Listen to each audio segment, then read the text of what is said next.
aphasia is? Aphasia? No, I don't know. No, sorry. Aphasia? No. No, I don't. No. No. Don't. Never heard of it. No, I've never heard of it. No. No.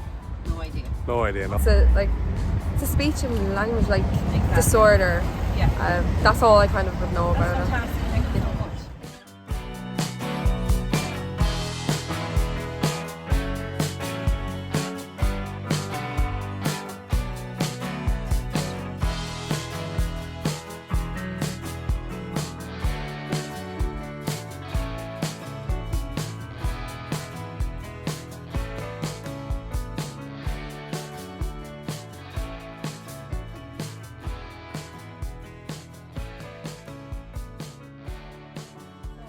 I was out one night with a friend of mine and in Carlow, and I went into a local hostelry, and I was kind of left, let's just say, on my own for a while.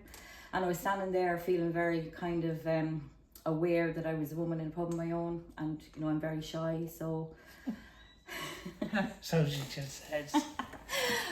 So anyway, I was standing there and I happened to see these two guys sitting in the corner, and I looked at them and I thought, they look safe enough, so I might go over and just ask them, can I sit down and finish my drink with them? So I went over and Paul was there and his friend Paul, and I just kind of said, do you mind if I sit here and have a drink with you? And they were like, yeah, fine. And we got chatting, and turned out then that Paul and myself went to the same school at the same time. We lived in the same... How old are you? 21. All right. Yeah, you probably don't remember, you were way ahead of me. Ah. Yeah. And then the stroke as well, and the aphasia doesn't help, does it? Yeah. It's great, I can tell you whatever I want. My name is Paul Flinter. I had a stroke about 3.5 years now. What they said to me, to my now wife, that he will be dead in the morning. So to make him all as they will make him as everything that he is, okay, and you can say bye-bye and all those things like that. I think after 2 weeks, thankfully, I woke up. I could not do anything. I couldn't walk, talk, nothing. I was in the bed. And Trish, that's my wife, other people maybe all come to meet me, but I do not remember anything of that 5 months, I don't remember anything. So Paul had a stroke about 3.5 years ago, which has left him with a condition called aphasia. And I suppose the whole reason for this documentary is to try and make people more aware of aphasia. Aphasia is caused by a brain injury, can be from most often a stroke. I'm very passionate about trying to bring awareness to everybody about aphasia and what it is, how it affects people. I suppose primarily it affects people's speech. So if you're speaking to somebody with aphasia, there's it's a lot more complicated than that. There's how you have to maybe learn to read again. You might never learn to read again. You could speak maybe quite clearly, but you can't write, you can't read. Some people can read and write, but they can't speak very clearly. It's very complex. Now, thankfully, I can talk a bit better. I can walk. I can drive now.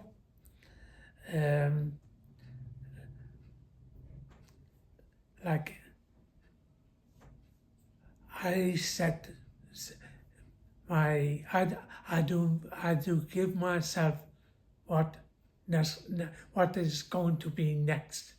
Something don't know about yet, but I'm going to try, can I do that? Before I had a stroke, I was an engineer for Intel Ireland.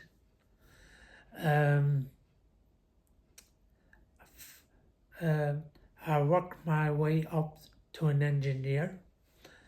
I was in China, Singapore, America, a whole load of different places.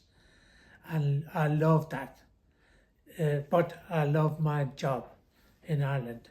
He has aphasia and also apraxia, which a lot of lads would have apraxia as well, which means that it's getting the message, the words from your brain through your mouth, the muscles, the tongue muscles, and that's apraxia. So there's a disconnection there. And I know in the beginning what I found was if myself and Paul were in a shop, for instance, people would automatically look at me and speak to me. And that still happens sometimes. I found that very frustrating. Having aphasia, everything is okay in the brain, but by the time it comes out, it could be walking, God knows what going to be head. But by talking to people who are not just friends, like this day is great for me, because it can find out what things I need to improve on, and everything else. Everyone's story is slightly different. They would have spent different times in different hospitals with rehabilitation, and while you're in those places, yeah, it's great, but then you're sent home, and you're sent home to nothing. The follow-up is non-existent. I know for Paul, I think he got 6 weeks speech therapy. And the thing about it is, they can make so much progress while they're having it. And they're like, oh, I know in one occasion we were told Paul was sent home from a hospital because he had a recovery spurt. So they sent him home. What does that mean? So he recovered quicker than they had anticipated. And because of that, they said, oh, you can go home now. For Trish, like, without her, I don't know, God knows where I'd be now. But thank God, I can live, laugh, music, everything that I used to love, just Trish, things like that. So I remember,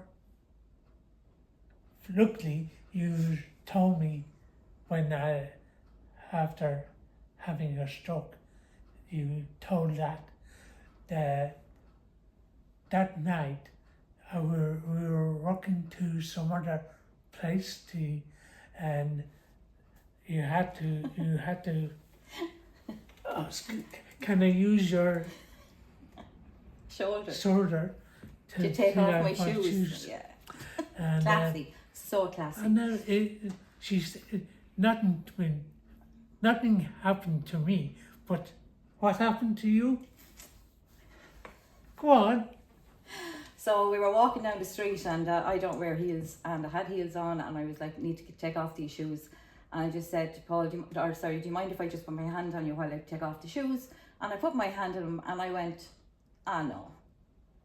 Because I just felt, I knew straight away after touching you, which sounds so crazy, but people that know me would, understand. I just knew that it was just like, I can't explain it. I knew that I could fall in love with you, I suppose. Aww. I know, swoon.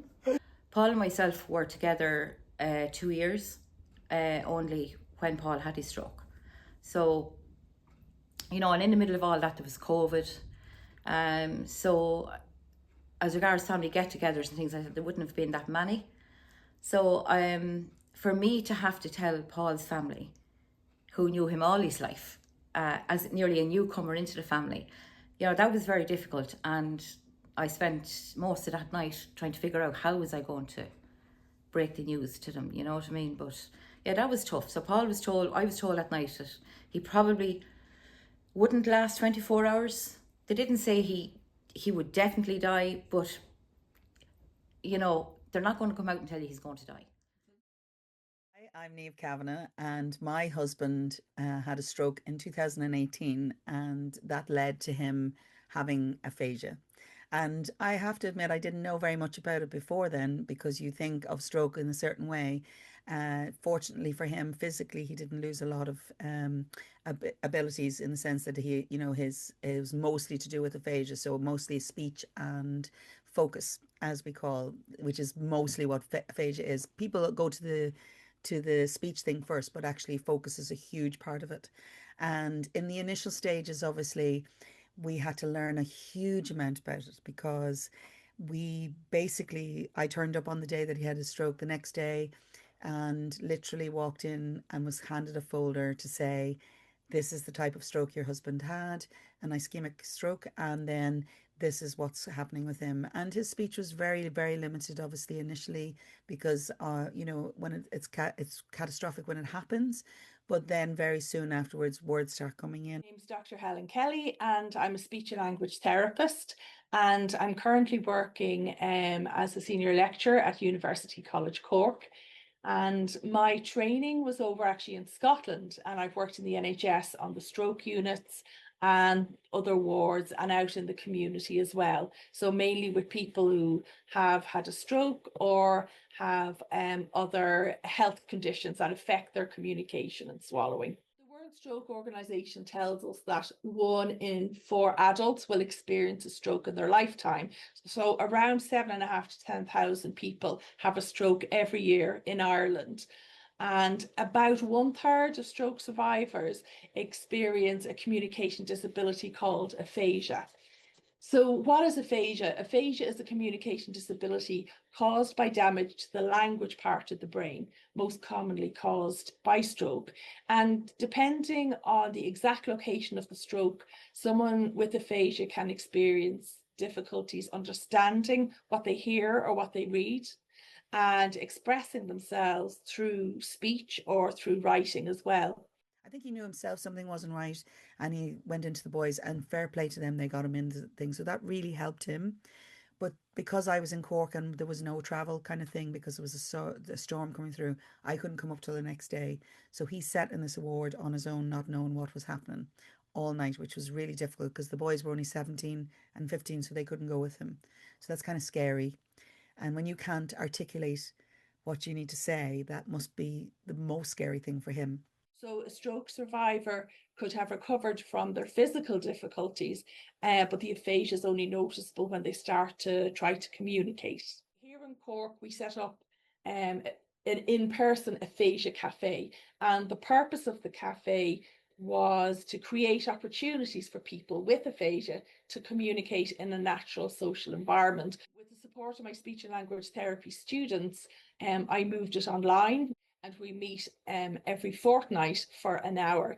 The online format of the Aphasia Cafe means that people can be brought together from different backgrounds and different geographical locations. And so while we're down here in Cork, we have people all over the country, including Paul, who set up the group in Carlow. And he's been coming to the cafe for years, and that's how I met Paul. It was scary for me and for my boys, to be honest, because my husband was a journalist and also a photographer and a musician. And he relied a lot on his words. As a matter of fact, the running joke in our family was that if Paul wasn't correct in your grammar, then that wasn't a day. And here was this man who basically prided himself on using the English language so beautifully, and he couldn't find a lot of words. And we couldn't really understand the complexity of it, because originally, obviously, there's a lot of speech loss, and then it starts to come back, and you think it's becoming more normal, but actually it's so random what he can't remember at any given moment. So he might sit there and say, oh, I know what that is, I can see what that is, I know what I need to do with it, but I cannot tell you the name of it. Two people with aphasia can present very differently depending on the type of aphasia they have or the severity, and different strategies can help one person but not another. So these are things that the people with aphasia have said to me. So as I've said earlier, aphasia can be really have an isolating impact on a person's life. And actually it was Paul himself who said to one of the talks with my students is like, don't be afraid of us, you know? So don't avoid people with communication difficulties. Don't be afraid of communicating with them. It's difficult sometimes when you watch him trying to create an email or do something that would have been no business to him, and you would know that he would understand intellectually what he was trying to say, but he couldn't actually word it. Or sometimes he's reading something and he cannot get the information that he really needs out of it, and then he gets frustrated, like and quite overwhelmed by it. And then that's where you step in, and you have to be managing that behavior without emasculating him, without making him feel like a child. But you technically have to treat it like a toddler behavior. You have to calm the environment in order for him to regain his space in that, you know, and for him to actually understand that. And so as a partner, that's quite difficult because you don't want to be that person. You want to be their partner. When you're speaking, keep in mind that the person with aphasia may need time. So time to process what you said to them, or time to formulate the response that they want to give. So you need to give them time to do this. And I think the most important thing of all is to ask the person themselves what helps them, you know, as they're the ones living with aphasia. Is the fear, is this going to happen again? How do we progress from here? Are we doing the right thing in this situation? Those things have to be addressed. And just because you don't have severe symptoms, you should be reassured. You still need that reassurance. You still need to know that you're doing well and doing what you should be doing. Because he wasn't keen on joining support groups, although there were options for him. I think the support group that he had a really great group of friends, and of course his family and myself and the band and his work were amazing. They were just so brilliant with him. So I don't think he felt the need to join support groups, but I think sometimes there's a fear if you go and you find somebody who may be more advanced than you in the condition, and there's a fear that if you see that's going to be you. But I don't think it's about that. I think it's about the conversation. And I think for men it's often quite difficult, you know, because they sometimes feel that they don't need to be doing stuff like that. But actually, very occasionally you come across a situation where I think it's helpful for him to speak to someone who also has aphasia, who understands exactly what it's about.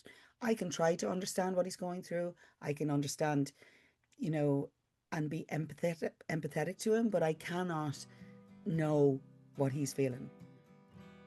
Do you remember when we were trying to start up this group? Oh my God, do you remember that? It was just, as I said, we were sitting at the kitchen table for a very, very long time. Then we had Anna from Acquired Brain Injury came in and like pointed us in the right direction, got us. What are you going to do for us? Yeah, that was really funny. Poor Anna. Yeah. I'll tell the story. Yes, yeah. So when Anna is Paul's community rehabilitation assistant, and when she was introduced to Paul was very frustrated by that stage because there was a lot of empty promises, and you're a man that likes to get things done. Anna was introduced to you, and Anna came in and he sat there and he was ready. He was ready for this, and you were like, well, what are you going to do for me? Poor Anna, like, you know, and in fairness to her, like I said before, she hit the ground running, and she was very helpful in getting the group set up and that she put us in the right, gave us the right contacts with Carlow County Development. Then I got in contact with Joe here in the cabin that we didn't even know this place existed. Well, we wouldn't have had because we were just going to work every day and coming home, so it wasn't, you know. But setting up other or similar, not setting them up, but maybe advising people on how to go about setting up other groups. That's something that you're kind of passionate about, right? And just people, hopefully, they see this and they say to themselves, yeah, I can do this too. Yeah.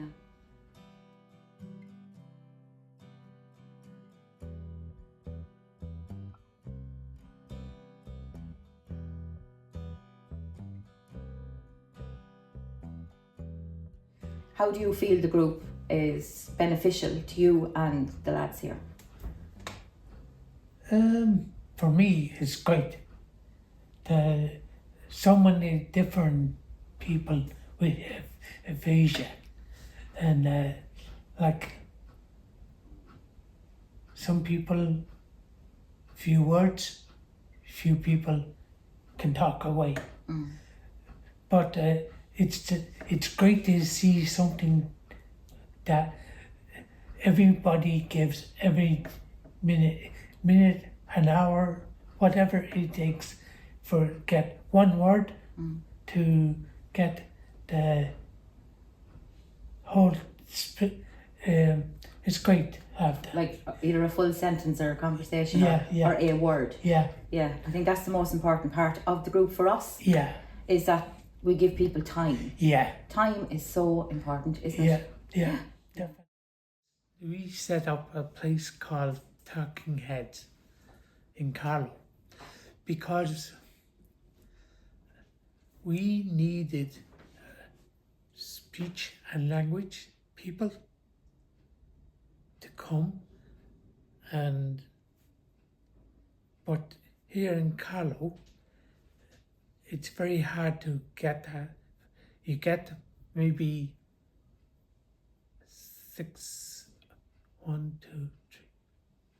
weeks, but after that, enough. That they say, you see you now. Bye. The reason why I reckon that it was set up was for people like me with aphasia to a safe place to come, and we can talk and we don't have to be afraid about anything. It is brilliant for us. Paul was always a nice, polite person, and energetic, and he was a high achiever as well. He was always trying to better himself and get ahead, and he had a very good job with Intel, the last place he was working. He worked with a lot of other places too before that, and I think when he was in Intel he was doing courses as well for to get his degrees, and he would have been working long hours, and maybe we start in the morning around 5 o'clock and it could be 8 o'clock when you get home. I don't even know if I can remember when I met Paul first. So I know him from the town from years back, just from the local pub scene. I would have been working in the pubs and would have met him over the years. Kind of mostly then what happened was he ended up working in the same company as me in Kildare. So we worked in the same factory in the same area, and that's when we really became good friends over the years. About 3.5 years ago, Paul had a bad stroke, and he was got down to St. Luke's in Kilkenny, and we went down to see him the next morning, because I think it was at night time that he got a stroke. When we got the call, we were distraught, in fairness. I say we, my wife as well. My wife is good friends with Paul too, but couldn't believe it. Just absolutely shocked, hurt almost, because I know he was putting so much effort into things that he was doing. He had a lot of plans ahead of him that he was telling me only a week prior that he was planning on doing. And I kind of thought, when I heard initially, I thought that was it. I mean, I didn't think he was going to have any chance of recovery initially. And even if he did, I was worried about maybe the quality of life that he may be able to have afterwards as well. So I knew it could hamper a lot of what he had initially been planning. So they sent him up to Sacred Heart Home in Carlow, where they had no facilities for to do anything. Is that like a local hospital here, or It'd be kind of for older people, Okay. where they're finish out their days, Okay. and you know there's no place for to St. Paul. There's no physiotherapy, no speech therapy, or no showing him how to walk. Soon after he was home, then we organised with Trish that we could kind of come in. Well, I personally did at the time. It was a little bit daunting because I wasn't sure what to expect, and I suppose you have those kind of thoughts of, is it going to be like just meeting a different person or a new person? And you also have the kind of concern about not to kind of, I don't know, maybe upset someone with certain questions, or because it's almost like the first time to meet somebody again, like, you know. But ultimately, when I did arrive, it was great to see him. I was overwhelmed just to see how well he had done, and back then obviously he was a lot. His progression hadn't pushed as far as it is now, so it was quite slow, and there was quite discussion was more so kind of prompts and leading conversation and stuff like that. So We heard about a hospital in Dunleary, Is this the NRH, the rehab? the rehab, Oh yeah, yeah. and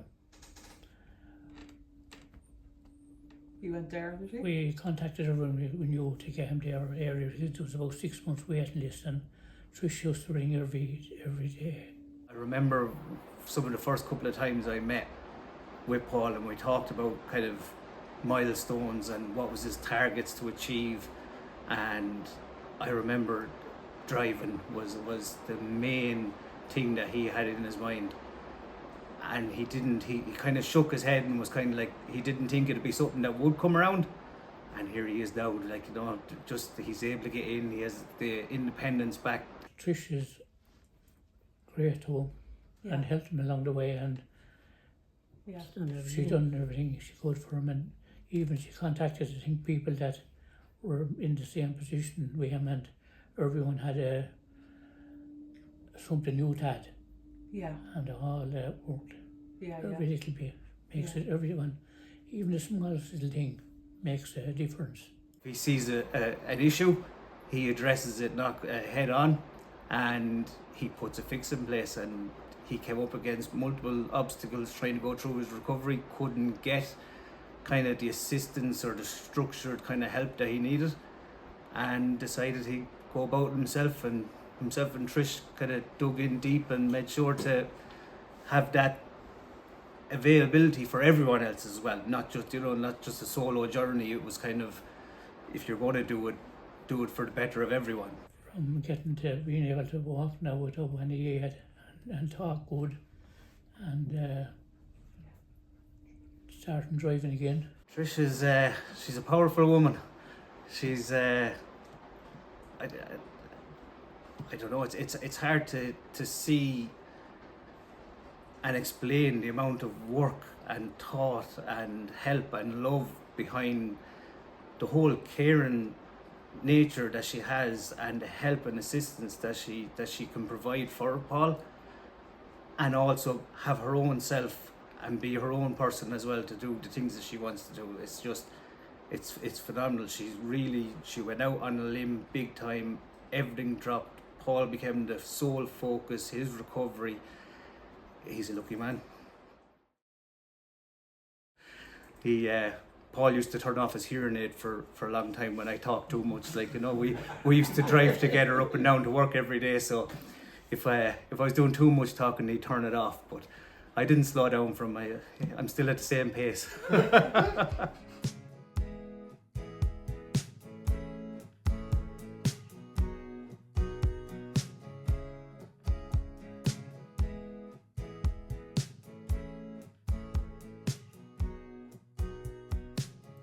After you came home after your stroke, and you just couldn't remember my name.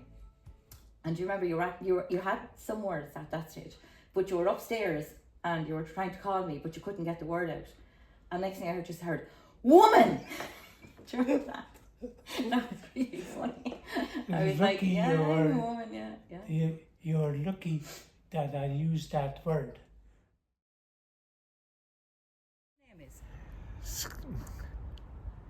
Jim Carr, And where are you from, Jim? Carlo. And do you have any children? One Sky Ace. Oh, they're lovely names. Yeah. So my name is Elaine, and my brother is a member here, Jim Carr. Yeah. And can you tell us a bit about Jim before he had his stroke and aphasia? Yeah, so before he had his stroke, he was very active, outgoing person. He was into everything. He worked in Intel. Not 100% sure what his job was, but we never really knew. Something to do with, he was a foreman, and something to do with cranes and rigging. He was a supervisor, but I never really understood what it was. He has 2 kids, Sky and Ace. They're 13 and 7. And yeah, he was always very active with them.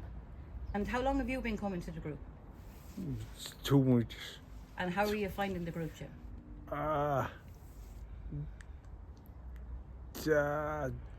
2 improvements. Good. Yeah. Good. Are you enjoying it? Good, yeah. First I ever heard of aphasia was when he had his stroke, and I knew nothing about it before then. That was literally my first time hearing about it.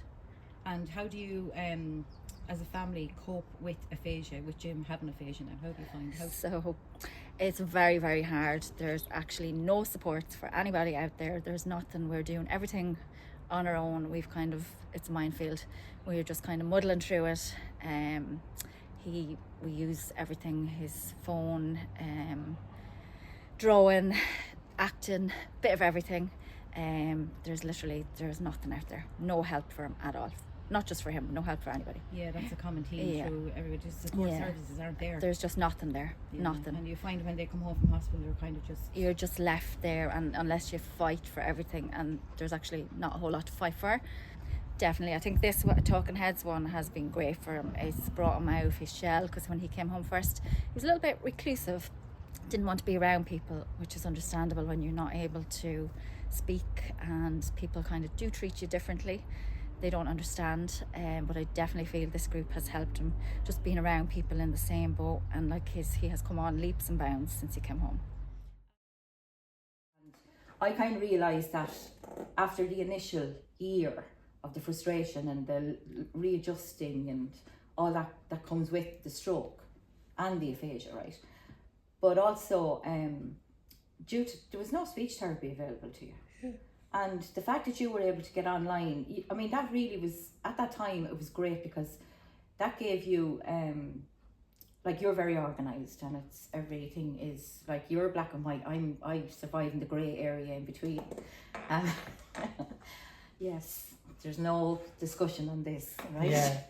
But I suppose when you saw yourself the improvements you were making by just talking to other people with aphasia, giving yourself, like, given the time and all that you decided then to set up the group, and the lack of speech therapy available to you.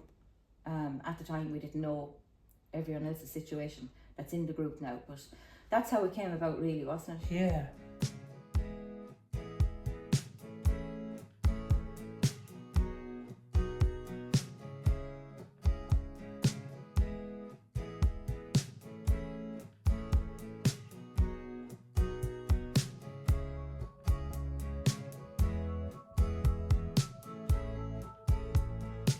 My name is Larry Canavan. I live at Tullow, County Carlow, and my wife's name is Pauline. I have three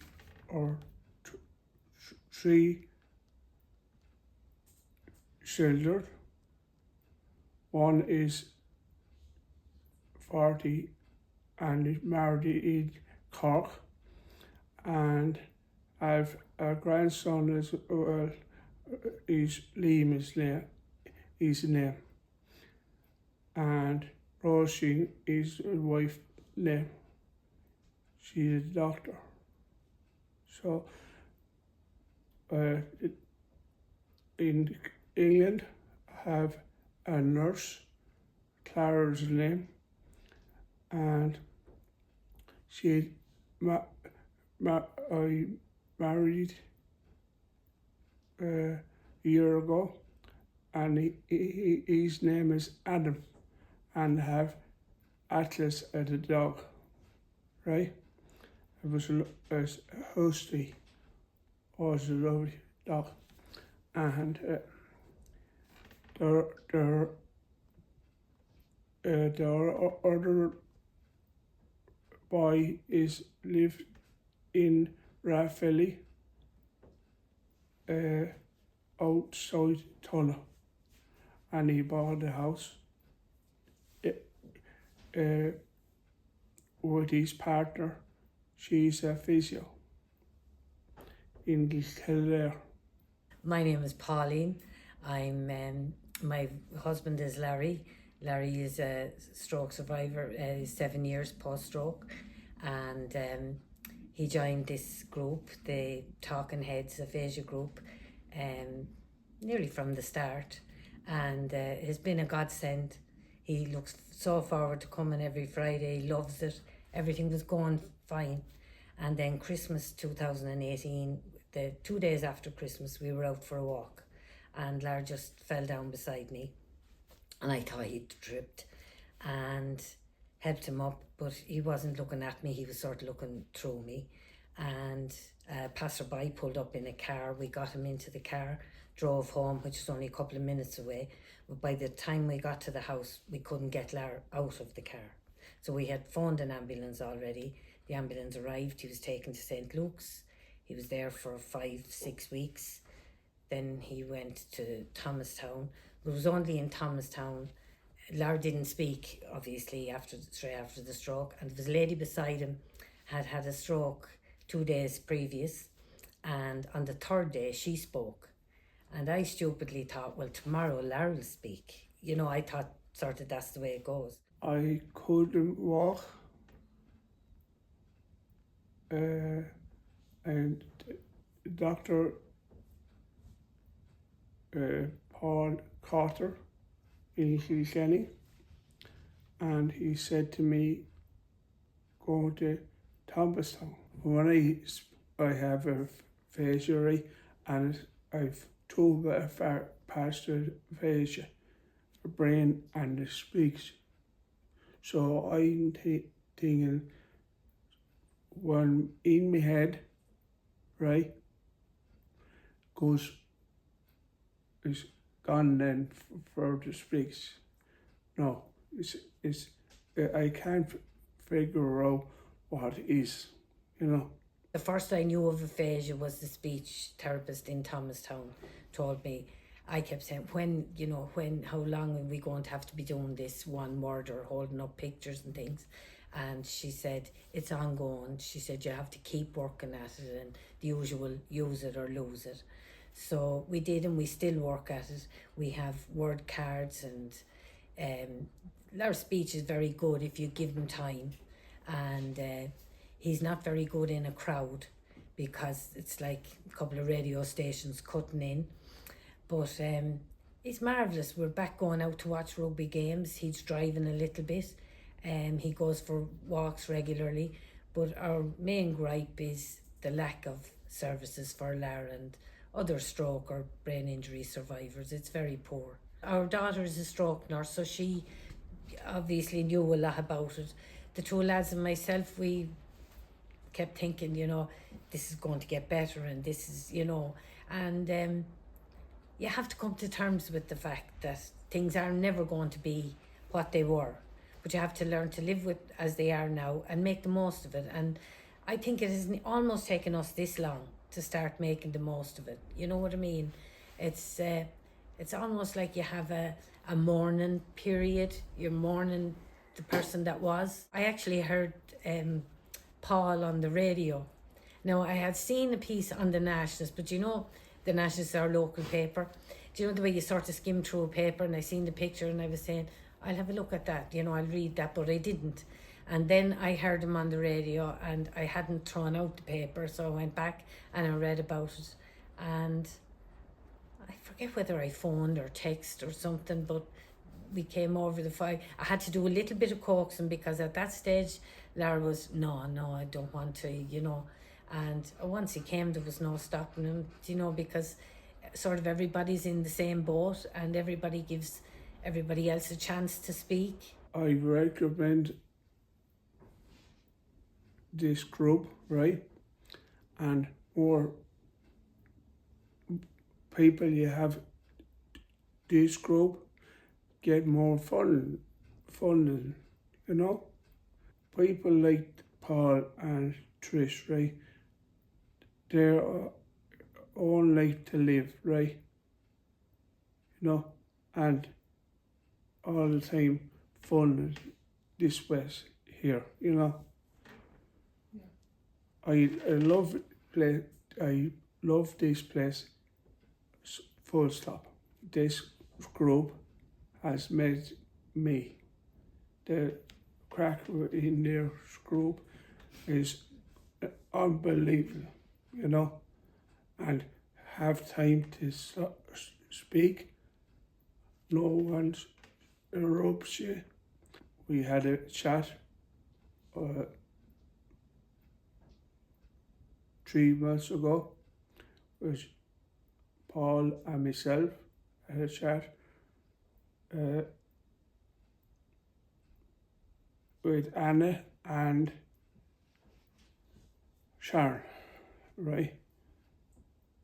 We have time to think and shush when it's time to listen in our group. Well, anyway, how are you all keeping, lads? Haven't seen you all together now for holidays. Yeah, it was lovely, yeah. Nice to get the break. 3 weeks.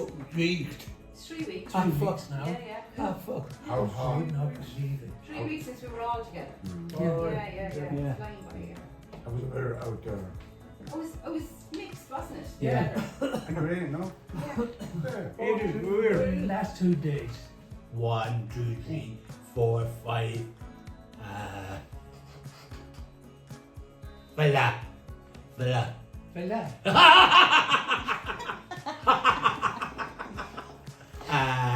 1, 2, 3, 4, 5. Fella. Yeah.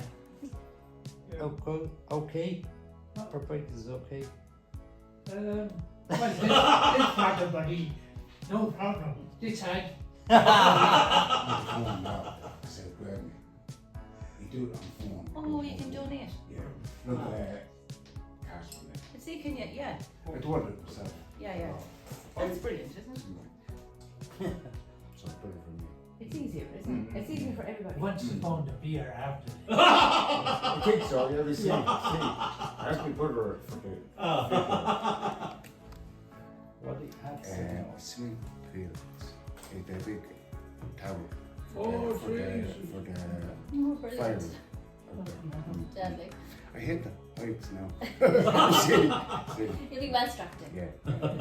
Where are you doing it then? Whereabouts in Ireland are you doing it? It's Dublin. Oh, Dublin, right, yeah. 2 stops for Luke. Here. You want to do it? Here. Oh, yeah. Well done, David, that's amazing. And you've been with Teresa for 45 years, is that right? No. More? No. Okay. 5 years? 5, 10, 15, 20, 25, 30, 35, 40. 43 years? Yeah. Oh, okay. 43 years. Some woman. So we're getting a crown for Seamus and a halo for Teresa, his wife.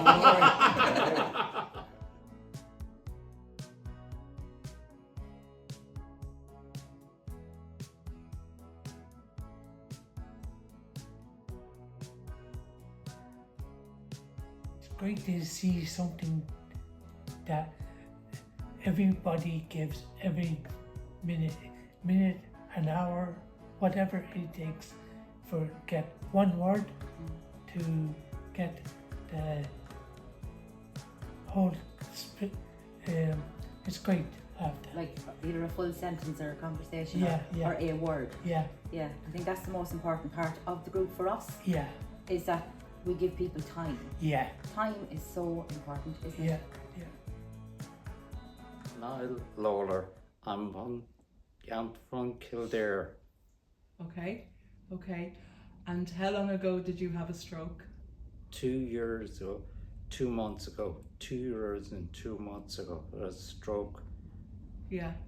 8th of September 2023. Chatting away to Niall and sitting, and I noticed Niall was walking around in and out all the time and just looking at us. And then I said, it was taking him a long time to do the car. And I said to him, "Are you going to clean the car?" And he goes, yeah. Out he went, and I'm sitting there. And I said to Chris, "What's Niall doing behind the car? He's there a long time." And I said, "Normally he brings everything that's in the boot of the car into the hall. And then he brings the car around the back, hoovers it out, washes it, and then brings it back and then puts everything back into the boot, what he needs." And he was there for ages. He's cutting the grass. He's going to get prepped for lawnmower. Going to get prepped for grass. Deciding to come home. I do wash the car out. I wash the car out. Out to the boot out of the car. And after that.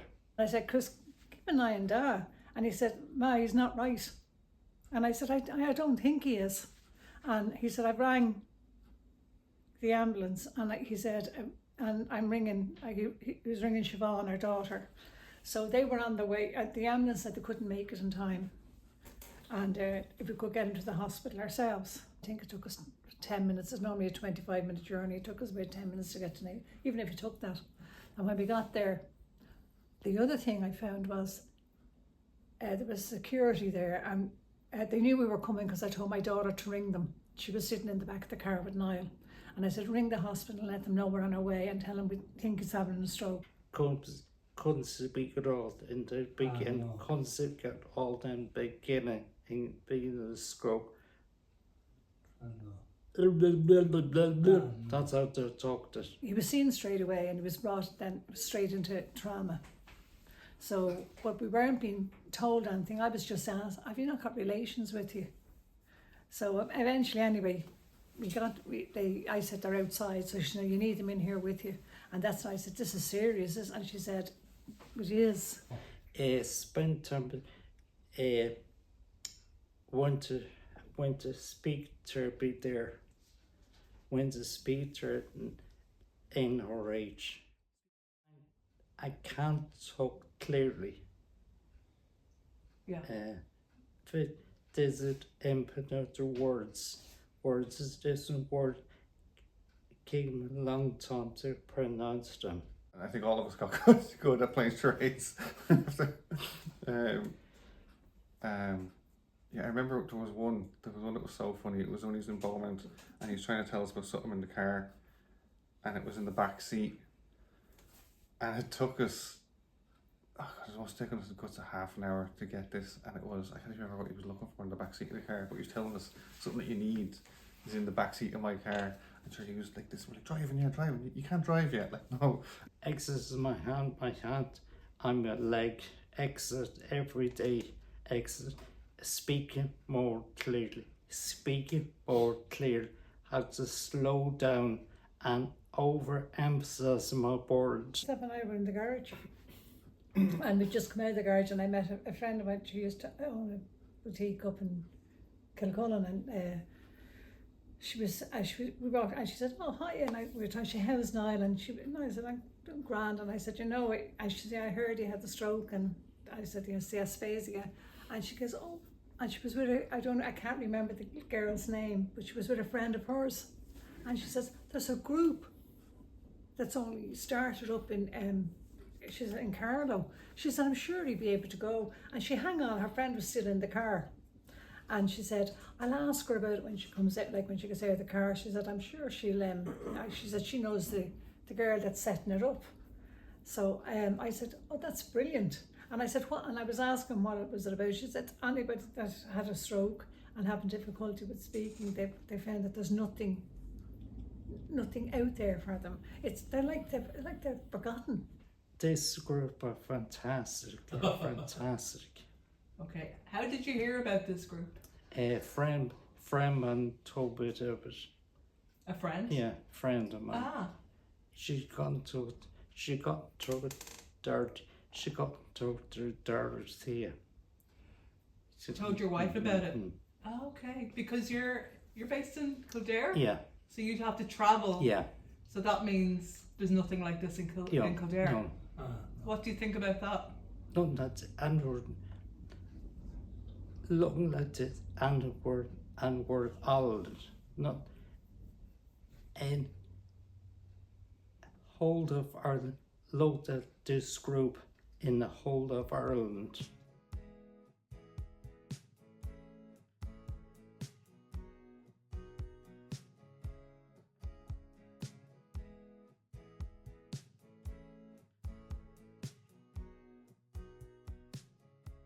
Well, my name is Carmel, and this is my husband, Ger.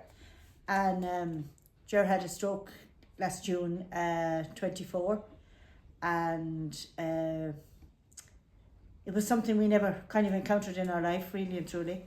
But it happened, and we're trying to deal with it. And we've met this lovely group in Carlow, Talking Heads, and they've helped us a lot in our because there's absolutely no services out there for people with aphasia and people that are dealing with stroke. So we're very thankful to this group. David Malone, Okay, so you're part of the group here.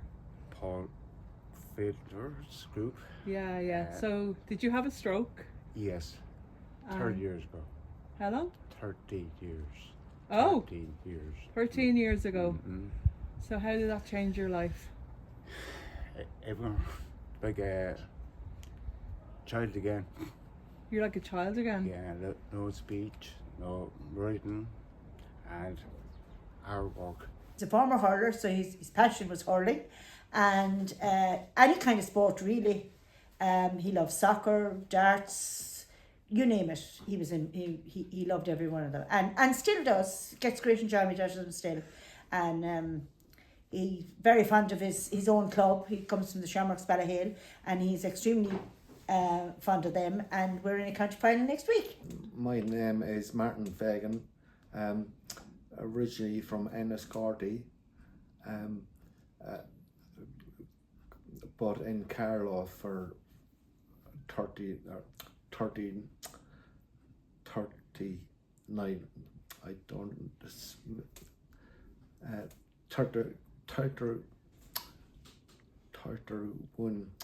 29 years. I had a stroke in the middle of the night in early September, and I could not speak at all, and it's coming back to me now. Couldn't talk for maybe a year and a half, and like more speech weekly, maybe in time. But Yeah. you would know. I can read perfectly, but I can't spell. That's it. Yeah, it's amazing the way aphasia affects everybody differently. Amazing, you know? yeah. And how did you find, Martin, how did you find the services after your stroke in regard to maybe getting speech therapy or? Absolutely disastrous. But I think everyone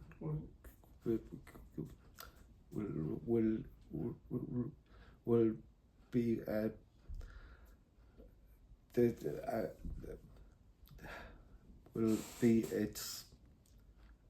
it's not good, but I'm thinking I'd bleed the lucky one, because there's where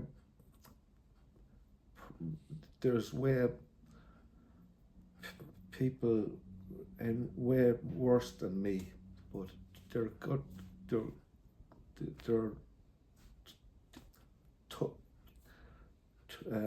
cut adrift. Say if I asked Ger a question and he's doing his best to answer, but it's all gestures and signs and trying to get it across to me. And we're learning to live with what we have. I won't say it was difficult at the beginning. It was just a kind of it was a challenge to us, to all of us, to the family and the whole lot. But I've an extremely good family, thank God, and they're always there with us. I know you're only new to the group, but do you think this will benefit you in some way? Yeah, but big time, yes, yeah. And how do you find your, say, relationships with family, friends? How has that changed since your stroke with the aphasia?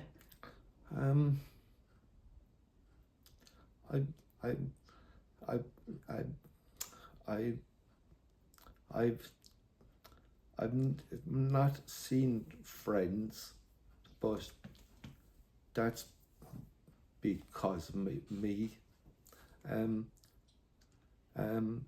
My family is in a Scotty. I don't get very much. My father comes up, and Michelle, my partner, we get on good, but I'm coming out of myself now. I worked in in Cork 25 years for the folk, but it was a bank holiday. Sunday hit me that I got my teeth abscess. You had an abscess? And broke my head. And one, I'd say, of the very, very lucky ones. He's left with the same person as I had before the stroke, so I'm extremely lucky, and I know that I'm extremely lucky. I had an abscess on my mouth, and 3 times with tablets. I hit, and it's even now, but it's swelled up. Tablets for a week. It was gone, so it was like Friday night, probably 4 bottles of beer, and not good myself. That next day, come home, I was looking, I was like driving that day, and it was in 4 days, maybe an hour drove, and I stopped at went to the toilet and fell. When Jack came out of hospital, we didn't really have very much support groups, but we eventually linked in with a speech and language in Thomastown, and her name was Rachel, and she was extremely good to us. But unfortunately, Rachel went on maternity leave and kind of left us in March. But that's okay, we can deal with all of that. Just fell. I got up myself, and in myself was something really. We have really no support by this group in Carlow. In August, we notified that we could be called to the NRH in Dublin. We've been to the NRH twice, and we're doing okay. 2 weeks in Bournemouth, and I put 4 days for after. Even the doctors in Portlaoise didn't know aphasia. Not one. Carmel's a camogie player, yeah? That's okay. And you're pretty good at the hurling yourself, are you? He's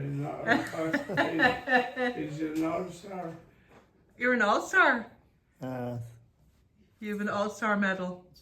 So you're pretty good. You get bad days and good days. Yeah. Roll with good. Yeah. Yeah. More good days. Yeah. That mad.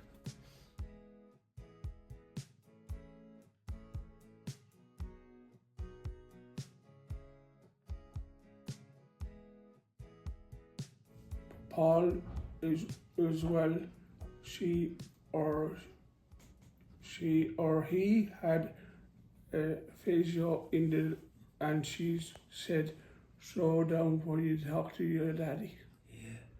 Take the time and listen when he's not talking to you. And the girl in England, she's know about it, the stroke and all there.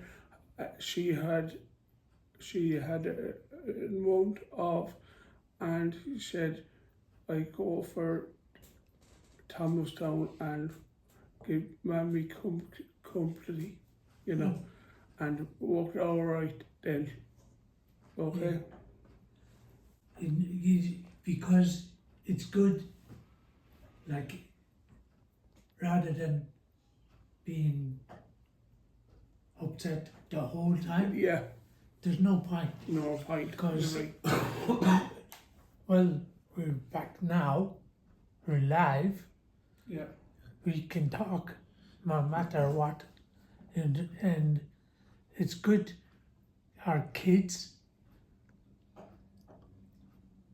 they will say whatever comes to their mind. That's right. It's, You're right.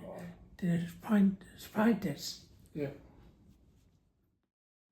My son was, sorry, he's in Australia, so he hadn't come home yet, so he was talking about coming home at Christmas, but I said no, because I couldn't speak to him. Yeah. So maybe St. Patrick's Day, so That's right. It's good. It's yeah, good. I'd be more to speak to him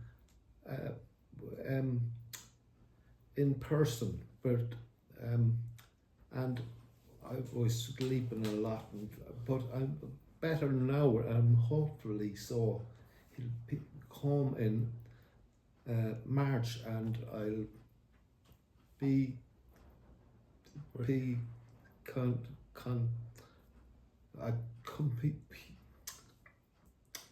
communicate That's with right. him. Yeah. Do you talk on FaceTime or anything like that? No, my father just talked to him, and because I can't spell or anything, so short little messages, but I'm getting better. Yes, Yeah. exactly. Yes. Well, with me, to getting things in order, figured out, and then maybe with you, that was all that had happened. Like you said, 2 years, nothing. Then bang. Yeah. So, like, don't.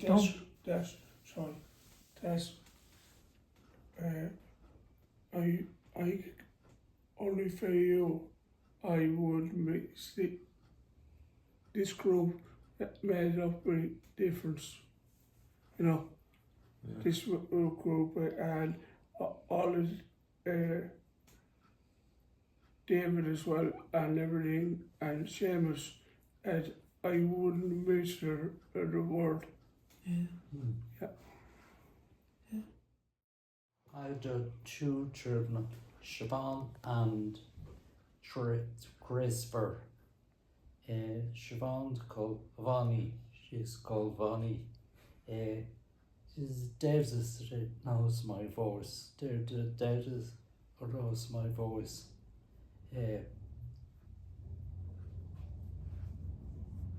Every is Isaac medal for gold in the speech. I would at the top of I'd be at the top of it. Very good. Yeah. Speaking all the time, speak all the time. As my voice is gone. As my voice is gone. It's going back up to Yeah. where you are, you know. Take time, you know, okay? I was the same, I had a stroke, right? But I was walking and I fell, right? And it said to me, down the back lane that was, and I got a scan of my brain and the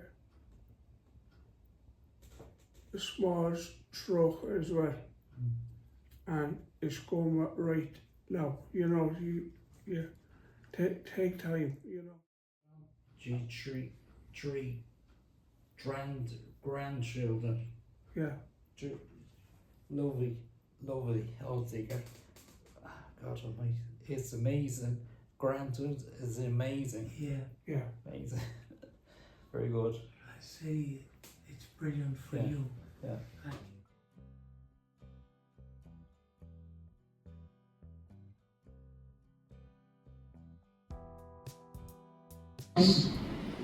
Maybe we have a longer time than it used to be, but give us some time.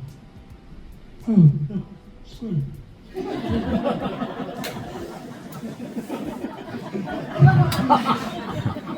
I don't know if you saying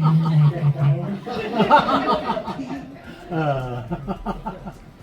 We have now 10 people, both women and men, who go to the group in Haven, the old house, Carrick Street. This is a safe place. That is safe. Hi everybody. I'm happy to be here today. This group means a lot to me. After my stroke, talking is hard, but I feel understood. We listen, we laugh, and we don't judge. I want to say thank you to Paul and Tris. Yeah, I'm proud of this. I'm proud to be part of this group. Happy 1-year anniversary, Talking Heads. Let's keep talking. For people with aphasia, to meet up on 2 hours and we can talk about anything. It gave me some time to recover my body, my brain, my voice, and my humor. Because without these, I would be the one of 3 people like that. So today, I hope that you are having a nice day, some nice food, and a little bit of crack with us.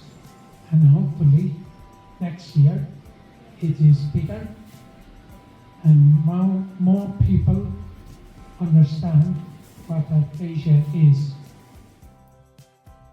Another thing that I think is often misunderstood is that it doesn't affect anybody's intelligence. I mean, it's not an intellectual disability, you know, and I think it's very important people realise, because you might hear somebody speaking, their voices may sound completely different. You know, don't treat them like they're less intelligent than they are because they can't speak the way they used to speak. So that's something I get a bit passionate about. I don't think there's enough speech and language therapists in Ireland for both paediatrics and adults as well. Often recovery is a slower process and a long-term process.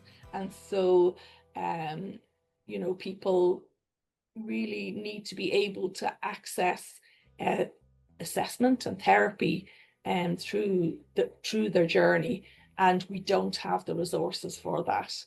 You're asking questions, so I do find that they kind of dismiss you. Like, you know, if you're not in the medical profession, what would you know? And I don't think they realise, or they're taken on board like that, well, we're with them 24/7, we'd notice more than you would. And every change to us is frightening. I know from talking to the other family members, from carers in the group, everybody's same story. Like, I'm not unique. Everyone has the same story, trying to fight to get services that are not there. Can't understand why they're not there. I mean, why is it so impossible in a country the size of Ireland not to have more than one speech therapist per county? Lots of people kind of, I think, when they speak with someone with aphasia, they kind of think that maybe they haven't got capability still. They don't realise that it's actually just, it's a verbal issue, that the mind is still there, the intelligence is still there, and I don't know whether that kind of breaks down their own kind of way how they talk to people. So, but with Paul, it was, I always carried on talking like I always did, like, you know, so I didn't slow down too much for him. Meeting all the people here, I think I see them all progressing really well. Like, I might only go for a little cup of coffee or a meal, but I just I can see the progress because I don't see them every week. I think that's brilliant. But I do think the HSC has to get on board. When a person has a stroke or a brain injury, they don't always lose their intelligence. They might lose their ability to communicate like they used to. They're still that same intelligent person inside. It's just they can't express it. And to give them time and give them a chance, and don't treat them like they're stupid. You know, some people do, and they don't mean to, or some people aren't. I've seen people sort of saying hello to Lauren, maybe avoiding them, you know, and hiya, and keep going, and they're embarrassed sort of for him, if you know what I mean, and they shouldn't be, you know, to try and treat them just like you did before. I'd say keep fighting, keep trying to find any support group, take all the help that you can get because it's very limited, so just take it and try with the support groups because they're your best bet, really. I'm just kind of happy that he has the groups that he goes to. Like, it's like Talking Heads, and he's another group on Tuesday that he goes to as well. And Thursday. Thursday, yeah, the Tuesday group does a Thursday group now as well up in Dundalkin. But just that he can get into a group of other people in a similar kind of position and be able to just kind of have a chat and kind of, I'm guessing there's less stress. They can just get together and have a bit of a laugh and a chat. He could have just sat at home in the corner feeling sorry for himself and decided to give up, and that's it. He was never one to do stuff like that. He's always been someone to get on things, and he never stops. Honestly, he's constantly thinking of better ways and he can improve stuff and all the rest. And I'm very proud of him, and I feel very privileged to be part of this group and to be allowed in as a wife, you know, because and obviously everything is completely confidential in the group, doesn't leave it. You really have to learn yourself. You have to Google an awful lot of things to see what. I had to Google to see what aphasia was to begin with, and then you have to Google, and then you have to try and help them to try and help us to understand what they're trying to say. It's quite difficult. It's quite difficult, really and truly. I just say fight all the way, really and truly. That's the only way you get help. People not to be afraid about things like us. We can do the best we can for everything that we've done. So the way ours, it's going to happen. I don't know when, but something.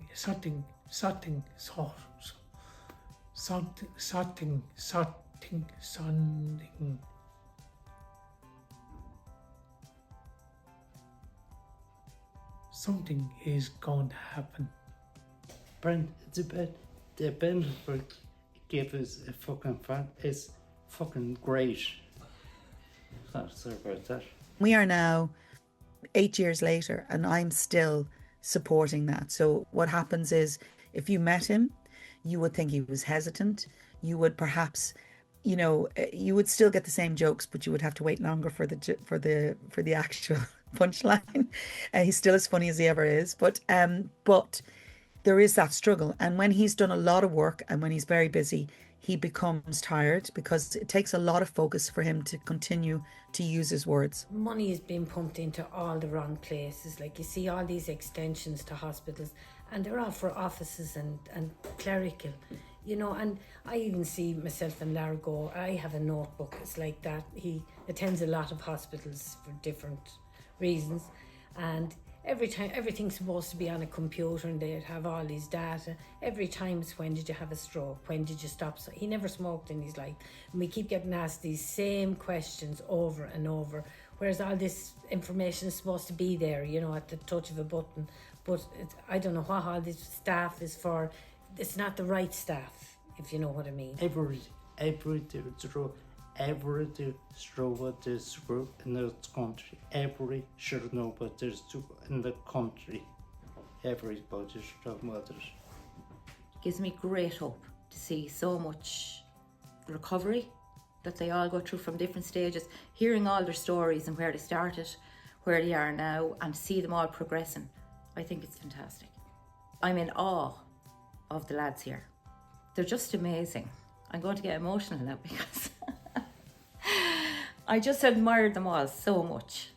Do you know what they've had to come through, what they're still going through, what they'll have to go through, you know, and to see them turn up, always in good form. Some, like, I mean, we've had a few meetings where it wasn't all love and light kind of thing, but they're very, very few. They give me great inspiration looking at them. You know, you think you've problems, come in and spend an hour or two in this group. You go out like a new person with a new slant on life. Like, I mean, if they can do what they do, and it's not just every 2 weeks, the guys are doing this every minute of every day since they've had their strokes or their brain injuries. You know, they don't get a break from it. I can go home and have a break or whatever, but they don't get a break. This is constant, every day, you know. And I just think they're inspirational. Trish, she's the best person that I know.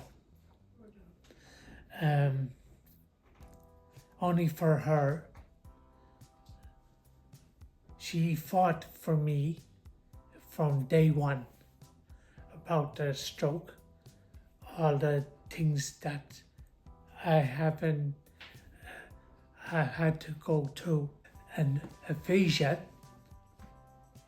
So what? Who cares? I'm still alive. That is good. So yeah.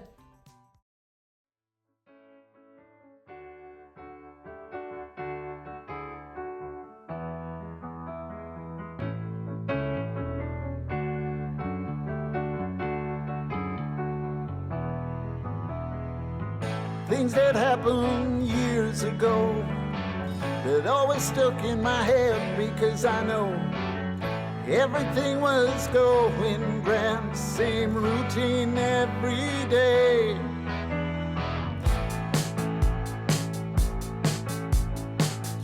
Going to work, get the job done, everything you know, it's going along. At a radio, remember different songs and do what I want to do.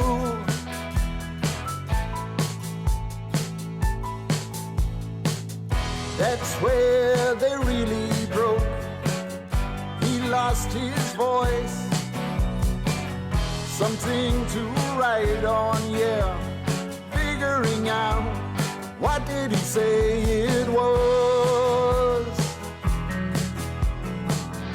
We've been absolutely devastated. Fuck this stroke. It's about everyone being there to support. Fuck this stroke. We're so proud to see something that wasn't there before. Fuck this stroke. We've been absolutely elated. Fuck this stroke. It's amazing how we take for granted some of the most important things. Realizing he hasn't lived his dream.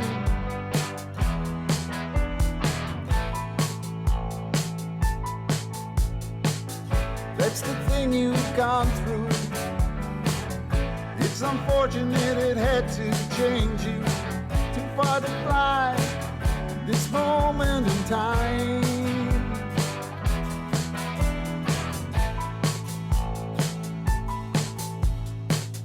That's where they really broke.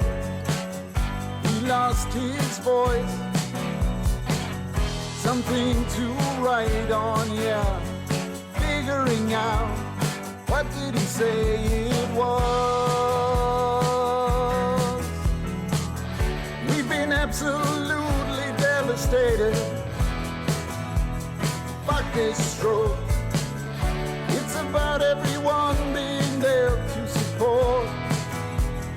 Fuck this stroke. We're so proud to see something that wasn't there before. Fuck this stroke. We've been absolutely elated. Fuck this stroke. We've been absolutely devastated. Fuck this stroke. It's about everyone being there to support. Fuck this stroke. We're so proud to see something that wasn't there before. Fuck this stroke. We've been absolutely elated. Fuck this stroke.